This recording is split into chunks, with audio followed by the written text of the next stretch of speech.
नमस्कार, UP bulletin में आप सभी का स्वागत है। मैं हूं आपके साथ निशा शर्मा। आइए यूपी की तमाम खबरों पर एक नजर डालते हैं। सबसे पहली खबर बरेली से।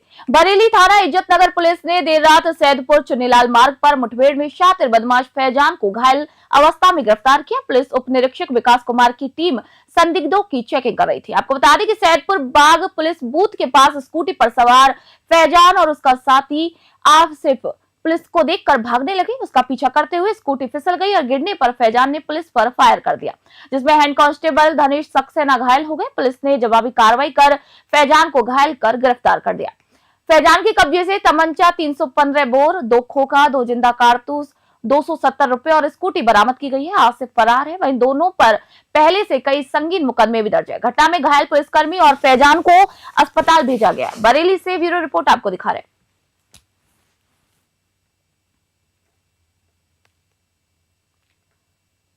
खबर सोनभद्र से। पुलिस ने 26 दिसंबर को रामलीला मैदान से 10 लाख रुपए की चोरी करने वाले टप्पेबाज गिरोह का पर्दाफाश कर दिया। एसओजी प्रभारी को मुखबिर से सूचना मिली कि गिरोह रेलवे स्टेशन के पास रुका है। पुलिस की घेराबंदी पर आरोपियों ने फायरिंग की। जवाबी कार्रवाई में 2 आरोपियों सुब्रमण्यम बेकंठ स्वामी और बाला मुरुगन घायल हो गए। उन्हें मेडिकल कॉलेज भेजा गया। तीसरा आरोपी रामू मौके से गिरफ्तार किया गया।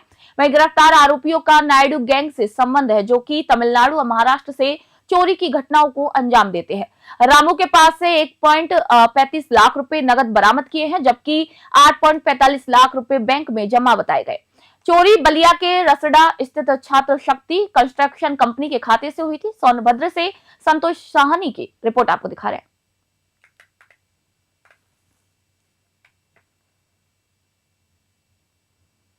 खबर कौशाम्बी से। महामाघ मेला 2026 के मद्देनजर कौशाम्बी जनपद का स्वास्थ्य विभाग पूरी तरीके से अलर्ट मोड पर है। भारी श्रद्धालु भीड़ और संभावित आपात स्थितियों को देखते हुए प्रशासन ने 31 किलोमीटर हाईवे पर विशेष स्वास्थ्य व्यवस्था सुनिश्चित की है। सभी प्राथमिक स्वास्थ्य केंद्र, सामुदायिक स्वास्थ्य केंद्र और निजी अस्पतालों को किसी भी आकस्मिक स्थिति से निपटने के लिए तैयार रहने के यहाँ पर निर्देश दिए गए हैं। ठंड को ध्यान में रखते हुए स्वास्थ्य केंद्रों पर अलाव और ब्लोअर की व्यवस्था की गई है। आपात चिकित्सा सेवा, एम्बुलेंस, दवाई और चिकित्सक के स्टाफ की 24/7 तैनाती पर यह जोर दिया गया है। प्रशासन ने स्पष्ट किया कि श्रद्धालुओं की सेहत से कोई भी समझौता नहीं होगा। महामाघ मेला के दौरान कौशाम्बी में स्वास्थ्य सेवाएं फुल प्रूफ रहेंगी। कौशाम्बी से अरविंद शुक्ला की रिपोर्ट आप देख रहे हैं। देखिए, जैसा कि आप लोग अवगत भी हैं, मैं डॉक्टर संजय कुमार, मुख्य चिकित्सा अधिकारी कौशाम्बी। पिछले साल भी हम लोगों ने महाकुंभ ऑर्गेनाइज किया है और बहुत ही अच्छे तरीके से कौशाम्बी का स्वास्थ्य विभाग उसमें कार्यरत रहा, क्रियाशील रहा। इस बार भी माघ मेले को देखते हुए हम लोगों ने खासकर कानपुर जो हाईवे है, लगभग 31 किलोमीटर का जो हमारा ये कौशाम्बी के कनवार से लेके कोखराज तक की सीमा है, वहाँ पर हम लोग जो भी हमारे सरकारी अस्पताल और निजी अस्पताल चिन्हित कर लिए गए हैं। सरकारी अस्पताल में नरसिंहपुर कछुआ ट्रामा सेंटर है हमारा 30 बेडेड, सामुदायिक स्वास्थ्य केंद्र सिराथू 30 बेडेड, सामुदायिक स्वास्थ्य केंद्र करा इस्माइलपुर 30 बेडेड, सामुदायिक स्वास्थ्य केंद्र आलमचंद 30 बेडेड और प्राथमिक स्वास्थ्य केंद्र मूरतगंज। खबर सोनभद्र से। एसओजी और रॉबर्ट्सगंज कोतवाली पुलिस ने 26 दिसंबर को हुई 10 लाख रुपए की टप्पेबाजी का पर्दाफाश किया। पुलिस मुठभेड़ में गैंग के 2 सदस्य घायल हो गए, जबकि तीसरे को गिरफ्तार किया गया। आरोपियों के पास से 2 तमंचा, जिंदा और खोखा यहाँ पर कारतूस बरामद किए गए हैं। 1.35 लाख नगद और विभिन्न बैंक खातों में 8.15 लाख रुपए यहाँ पर बरामद किए हैं। इस अंतर्राज्यीय गैंग के सदस्य महाराष्ट्र, मध्य प्रदेश और यूपी के कई जिलों में टप्पेबाजी की घटनाओं में शामिल रहे हैं। मुठभेड़ रॉबर्ट्सगंज चुर्क रेलवे स्टेशन के पास हुई। 26 दिसंबर की घटना में बैंक ऑफ बड़ौदा से निकाले गए 10 लाख रुपए चोरी किए गए थे। पुलिस ने मामले का खुलासा मीडिया के समक्ष किया। सोनभद्र से संतोष साहनी की रिपोर्ट आप देख रहे हैं।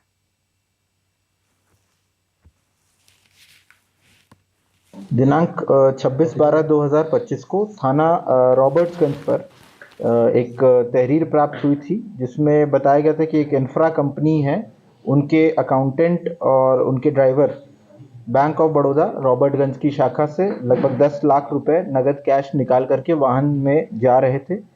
संदिग्ध परिस्थितियों में उनके वाहन की टायर की हवा कम हो गई और टायर पंचर हो गया। जब थोड़ी देर बाद गाड़ी रामलीला मैदान गेट के पास पहुंची तो वहां पे एक अज्ञात व्यक्ति द्वारा कैशियर को भ्रमित किया गया और बोला गया कि आपके टायर की हवा कम होगी। जैसे ही कैशियर और ड्राइवर इसको देखने के लिए नीचे उतरे, संदिग्ध परिस्थितियों में वे व्यक्ति लगभग 10 लाख कैश लेकर के वहां से फरार हो गए। इस प्रकरण को ध्यान रखते हुए थाना रॉबर्ट्सगंज पर एक अभियोग पंजीकृत किया गया और लगभग 4 टीम इसमें बनाई गई इस कैश की बरामदगी और आरोपियों की धरपकड़ हेतु। उसी के क्रम में इसमें अलग अलग परिस्थितियों में लोग गिरफ्तार हुए, जिसमें 1 तारीख को थाना रॉबर्ट्सगंज पुलिस। मुरादाबाद से खबर आपको बता रही, जनवरी 2026 से मुरादाबाद रेल मंडल ने एक नया वर्किंग टाइम टेबल लागू कर दिया है। इस बदलाव के तहत रुड़की देवबंद के बीच 29.55 किलोमीटर लंबी नई रेल लाइन शुरू की गई है। इस लाइन पर बनेड़ा, खास और झबरेड़ा 2 नए स्टेशन बनाए गए हैं।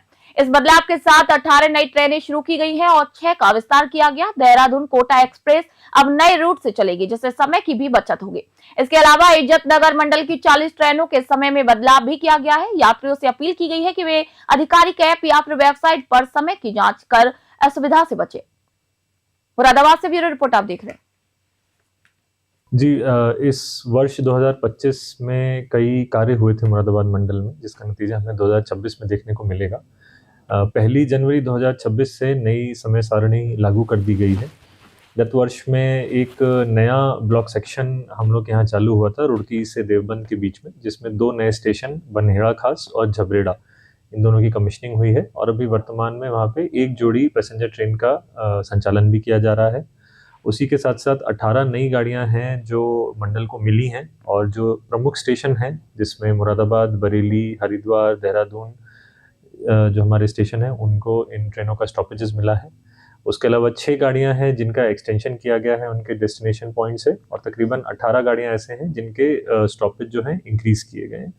ऐसा हम लोग इसलिए भी कर पाए हैं क्योंकि लगातार इंफ्रास्ट्रक्चर के कामों पे ध्यान दिया जा रहा था और लास्ट ईयर ही जो 2 हमारे सेक्शन हैं, मुरादाबाद से लेकर चंदौसी और मुरादाबाद से लेकर बरेली सेक्शन, इसमें जो स्पीड रेजिंग का काम है वो सक्सेसफुली कंप्लीट हुआ है। यूपी बुलेटिन में फिलहाल इतना ही। देश दुनिया की खबरों के लिए देखते रहिए न्यूज़ 21। मैं निशा शर्मा आप सभी से इजाजत चाहती हूँ।